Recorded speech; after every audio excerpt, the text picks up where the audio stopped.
Salut tout le monde, on se retrouve pour une nouvelle vidéo. On se retrouve pour une vidéo avantages et inconvénients d'être patron d'une entreprise.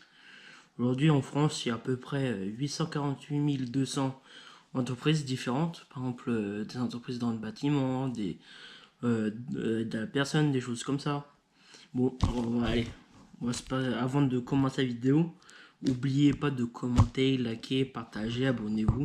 Et surtout activez la petite cloche pour pas manquer de vidéos. Et voilà. Bon, c'est parti pour les avantages. Alors, en avantage, j'ai trouvé 5 avantages en tout. Et voilà. Et après, j'ai trouvé aussi au moins 4, non, 5 inconvénients aussi.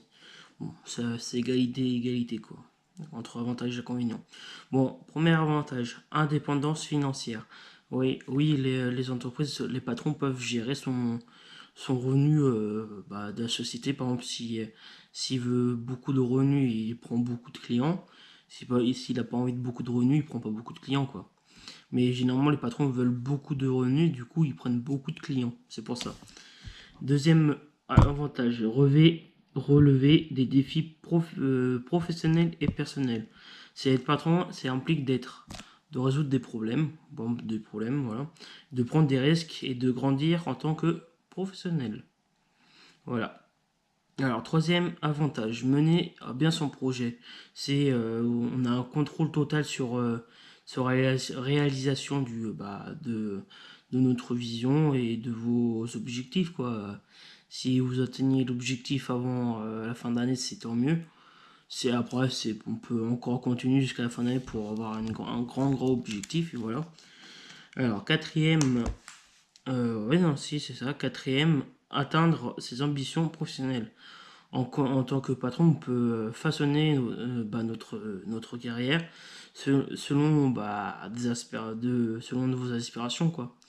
Par exemple, si vous avez, par exemple, si vous approfondir dans votre entreprise, c'est ce que vous faites, quoi.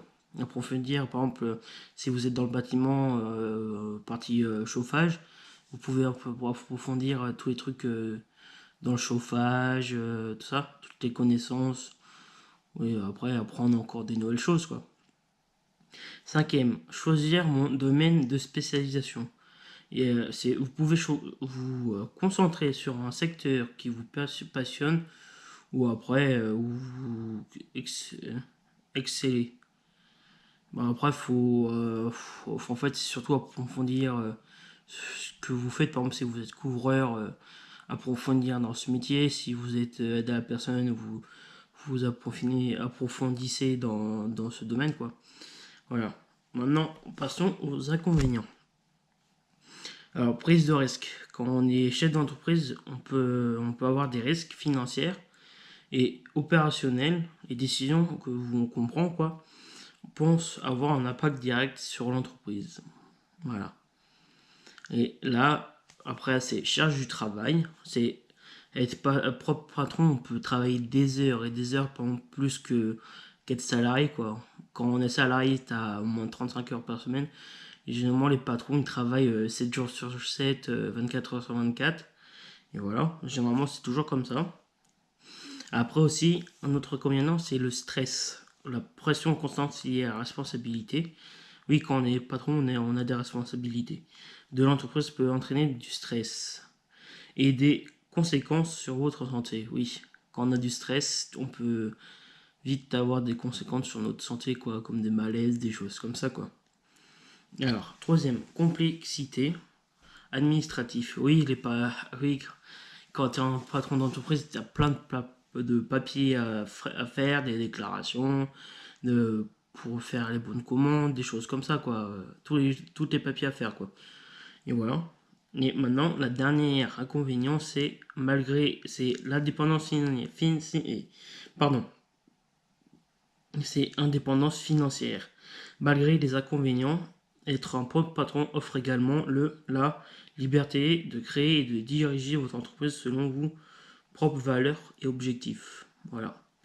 Et voilà, là c'est l'avantage et des inconvénients d'être patron d'entreprise. Je ne sais pas du tout si la vidéo va durer longtemps ou pas, on va voir. Je vais voir quand je vais faire le montage. Bon, j'espère que la vidéo vous aura plu et dites-moi dans les commentaires si c'était bien ou pas et si d'autres vidéos comme ça vous voulez encore sur la chaîne ou pas. Bon, à la prochaine vidéo. Ah oui, avant de vous laisser, n'oubliez pas de commenter, partager, liker, abonnez-vous et surtout activez la petite cloche et de nous suivre sur Insta et TikTok qui va être dans la description. Et voilà, bon, on se retrouve pour la prochaine vidéo.